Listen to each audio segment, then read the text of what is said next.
introspection, thinking about our deeds, asking God to help us to recreate ourselves, to reinvent ourselves, because each of us has infinite potential in our service of God and to do good deeds, to make the world a better place.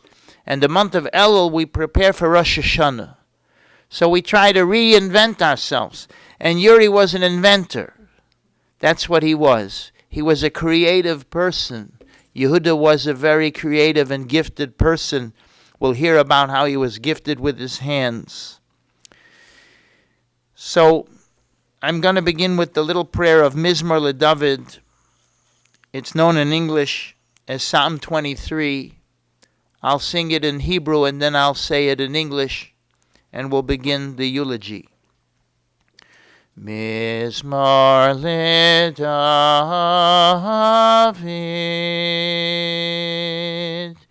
Adonai Roi lo echzor, b'nois deshe yarbitzeini, al mei menuchos yinaleini, nafshi yishavev, yanchayini b'maglei tzedek leman shemo, gam ki yelech b'gei tzalmoves, lo irara ki ata imodi, shevtecha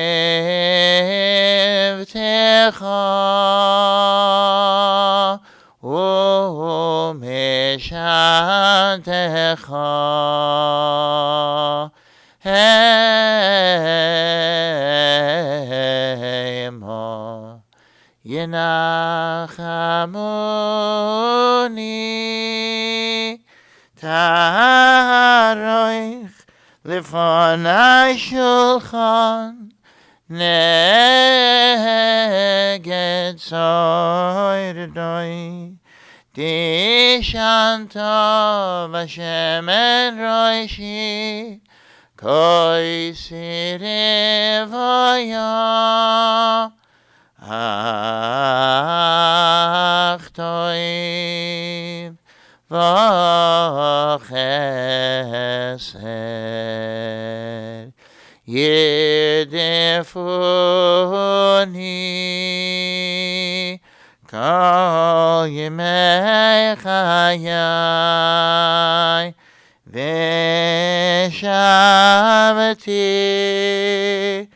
b'beis Adonai le'orech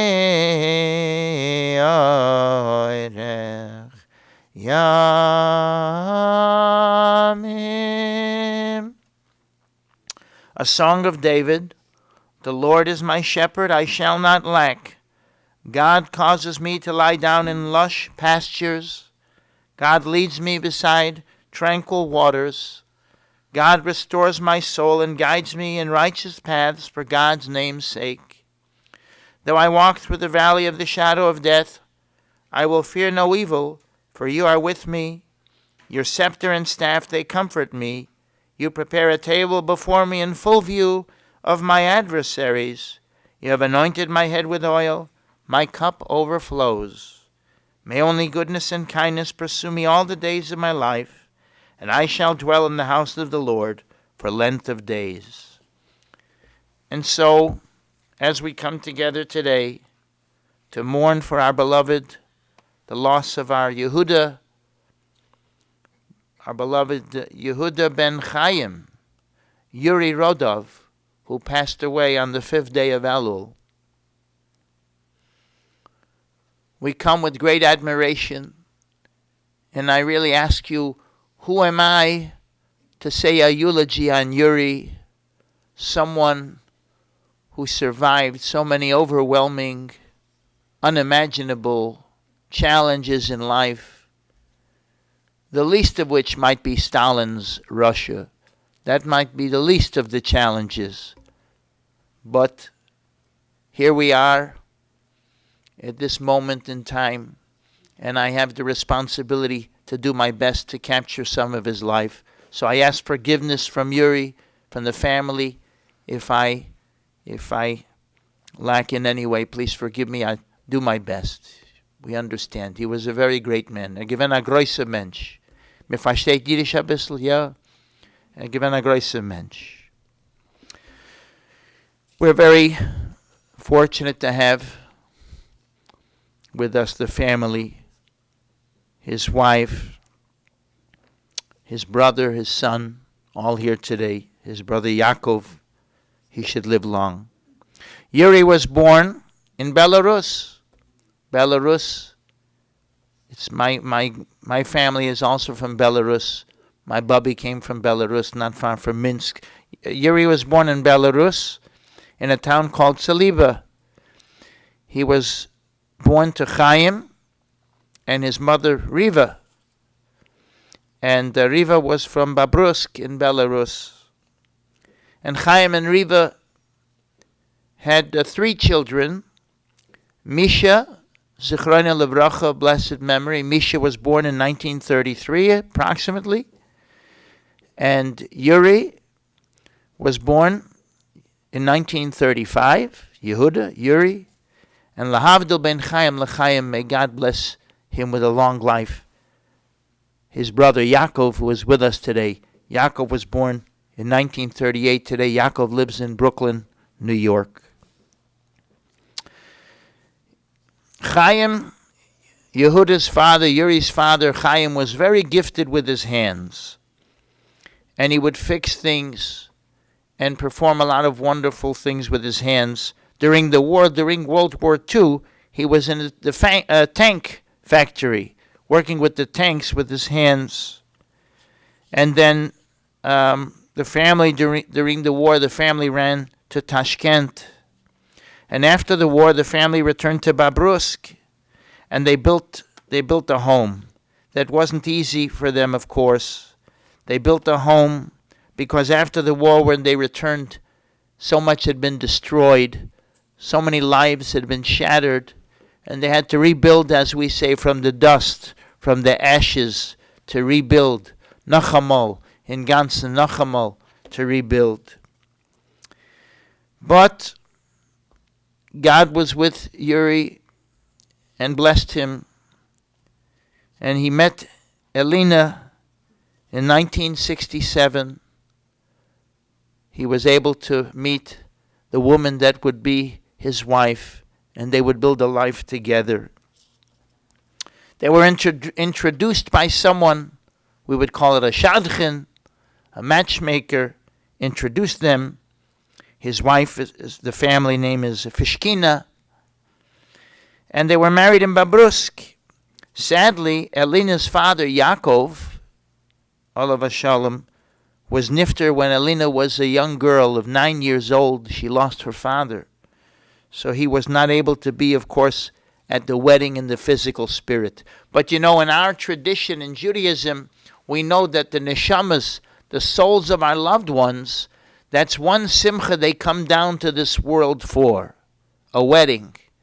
Because we know by the chuppah, in Kabbalah, in the Kabbalistic writings, it teaches us by the chuppah, the souls of our loved ones come down to be at the chuppah. Because we are their continuity. We are their continuity on this earth. We are the continuation of their deeds. We are the continuation of their values. And when we build a home together, when we build a Yiddish shtub, they come down to be there at the wedding. I remember the day of my wedding, my father, Olav Shalom, took me to my grandparents' kvorim, to their resting place. We went to the cemetery to inform them that I was getting married that night. It's a Yiddish custom, many people do it. They go to the cemetery the day of the wedding to inform their loved ones that they're getting married that night. And so, even though Yaakov was not at the wedding in physical, but of course his soul descended to be there at the chasna of his beloved daughter Elina to Yuri, to Yehuda, when they were married in Babrusk. And as we said, Yuri was very gifted with his hands. He was a mechanical engineer. He was an inventor. He would invent things. He wanted to make life easier. You know, the Torah tells us Noach brought rest to the world. Noach, you remember, God sent a big flood, and Noach built the ark. But Noach was also an inventor. He invented the plow to make life easier for humanity so that they should be able to farm with greater ease. And so too, Yuri always tried to invent machines that would make life easier for people, that would help people to be helpful. His wife Alina taught music. She was a music teacher, gifted in the way of music. I believe her sister also, a Schwester Och, yes? Right, her sister also gifted in music. And how apropos that is, really, because their life together was a great symphony, a great piece of music to bring joy and happiness to the world, to bring light to the world. Their beloved son David, who was born in 1977, who was born in the capital of Belarus. David was born in Minsk. At the time, his mother had went to Minsk to visit a sister, and he was born there in Minsk, in the capital of Belarus, when she was visiting her sister. In 1993, the family came to Cleveland.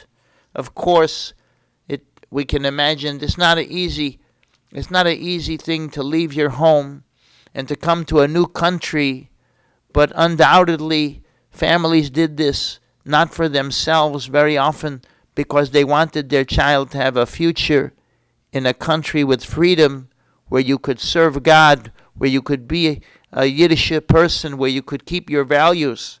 And so in 1993, the family came to Cleveland. They lived in South Euclid. David attended school there, and he attended Cleveland State. And then the blessing came to David when he met Leah, his beloved wife. Leah's from Odessa, the Schreibman family. Very often people with the name Schreibman, their family, if you go back a couple hundred years, you'll see their family were Sofrim. They were scribes. They wrote Torah. They wrote holy books. That's why comes the name Schreibman. Was heißt a Schreiber? A Schreiber is a Sofer. The Chassam Sofer, the great rabbi, the Chassam Sofer, the family name is Schreiber, the Chassam Sofer. So Leah and David were married in Brooklyn in 2004, and it was a great simcha. Their family attended the wedding. Rav Polak was the rabbi. And then the blessing came in 2009 when their beloved son, Yaakov Chaim, was born. And imagine this beautiful moment in the family to have a Yingala, Yaakov Chaim, how special that is. You carry the name of multiple relatives. Of course, Yehuda, Yuri, his father was Chaim. So you carry the name of your great-grandfather, Chaim. And the Eibishter soll ihr Menschen mit Chaim Aruchim, mit lang Leben und Gesinnt. You carry the name Chaim, and of course, you also carry the name Yaakov. And Yaakov was, it's true, Yaakov is from Leah's family, right? There's a Yaakov in your family. But it's also, right, it's also Alina's Yaakov. The name Yaakov is Jack. That's what the name Yaakov is. It's a very sacred name to our people. And it's very apropos, because what carries us through the exile? You remember in the Torah, our patriarch Jacob, he had a dream, and he saw a long ladder going up to heaven. And God revealed to Jacob all the exiles, how difficult it would be for the Jewish people to keep their identity, but that we would prevail with the Torah, the tree of life. By grasping the Torah, we would prevail through all the exiles. That was revealed to Yaakov. So our patriarch Yaakov stands for Torah, and Yaakov is the patriarch, so to speak, that carries us through the exile. and how fortunate it is that this family is blessed with the surrounding of the name Yaakov. Yaakov is such a powerful name, a meaningful name, and it's who we are in this exile. So Yaakov Chaim was born in 2009. It was a big simcha. The Rudovs and the Schreibmans, they all attended together his bris, and were able to celebrate. His daughter, Yuri's daughter-in-law, asked me to mention, Yuriy was a pretty direct person, but he was diplomatic. If he wouldn't insult someone, but he was a pretty direct person, but he was a diplomatic person. And it's important to understand that he was an honest person. Honesty was very important to him. He was not a materialistic person. You should know that the great Rebbe, the Chafetz Chaim, in 1890s, he wrote a book because Jewish people were abandoning Radin, they were abandoning Belarus, they were abandoning Russia because of the pogroms, but they were coming to America and to other places. And the rabbi said, the problem with these other places is there's a lot of materialism. And materialism, it puts a lot of pressure on you because each one feels that they need, and they're not happy with what they have. And imagine, he's writing in the 1890s about countries that were materialistic.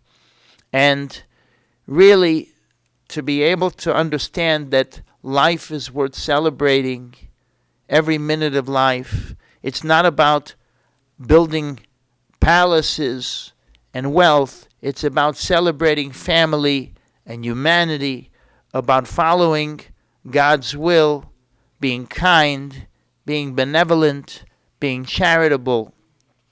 And Yuriy understood this. He was not a materialistic person. As we see even today, he's being brought to rest in a simple pine box. It's a great honor for him, this. He was very happy with his lot.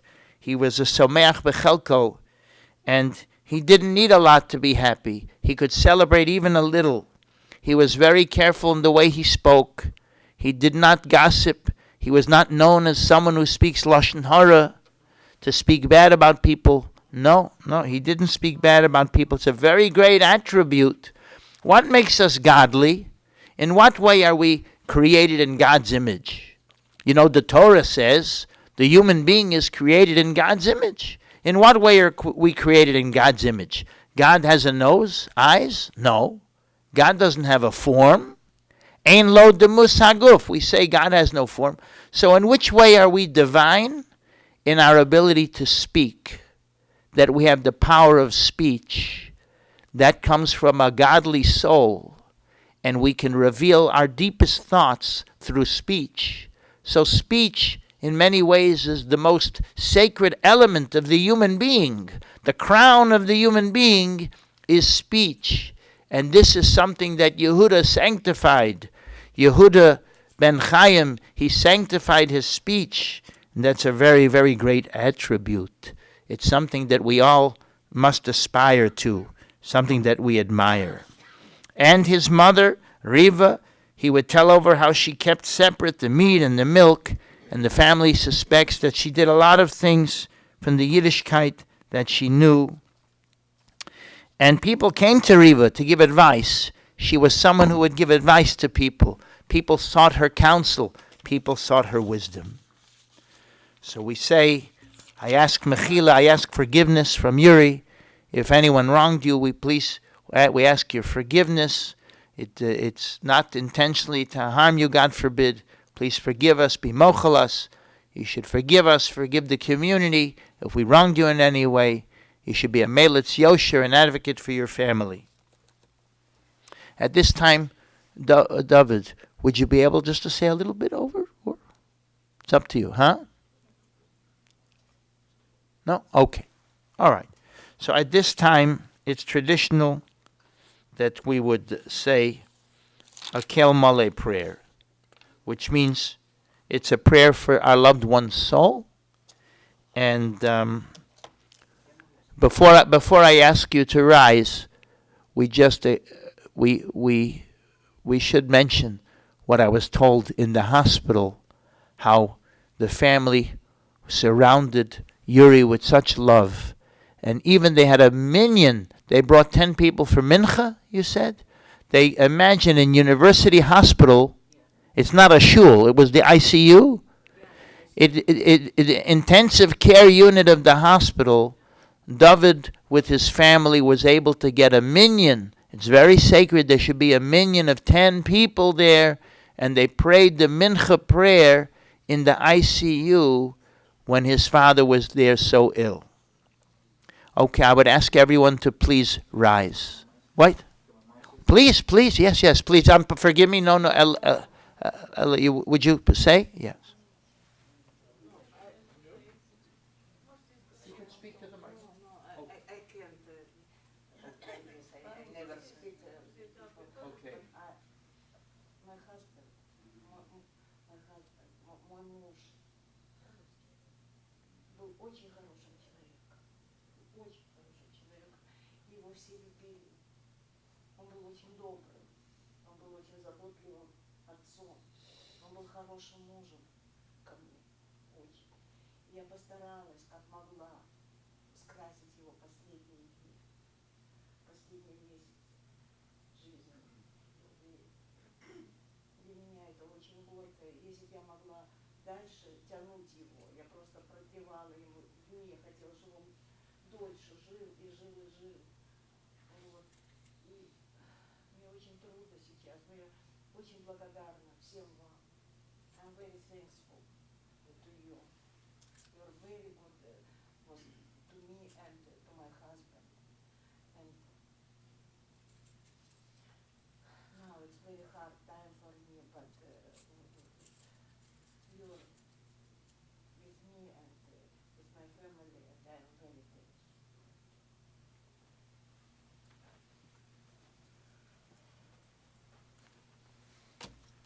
Thank you. At this time, if we would please rise for the Kilmale prayer.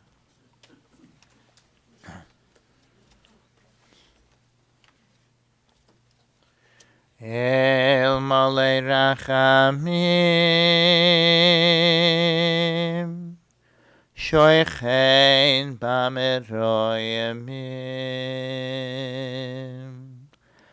Hametzei Menucha Nechoino Al Kanfei HaShechino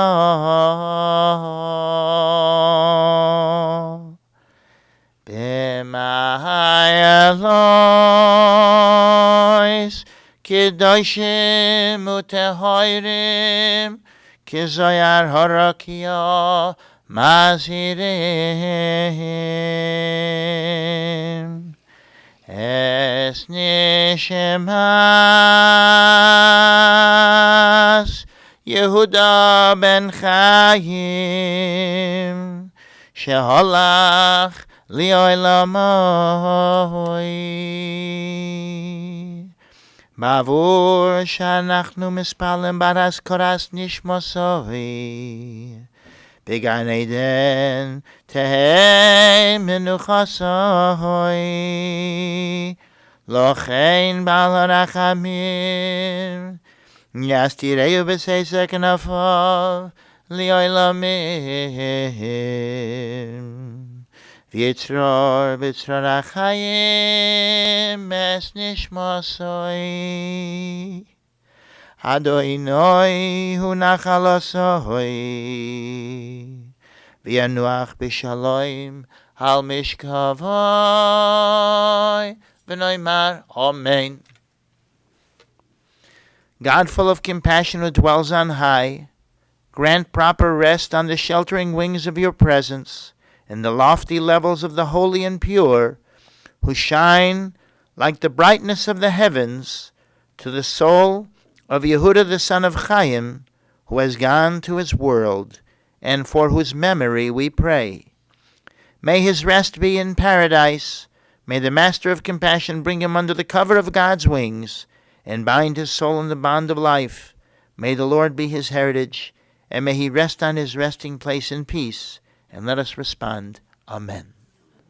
You may be seated.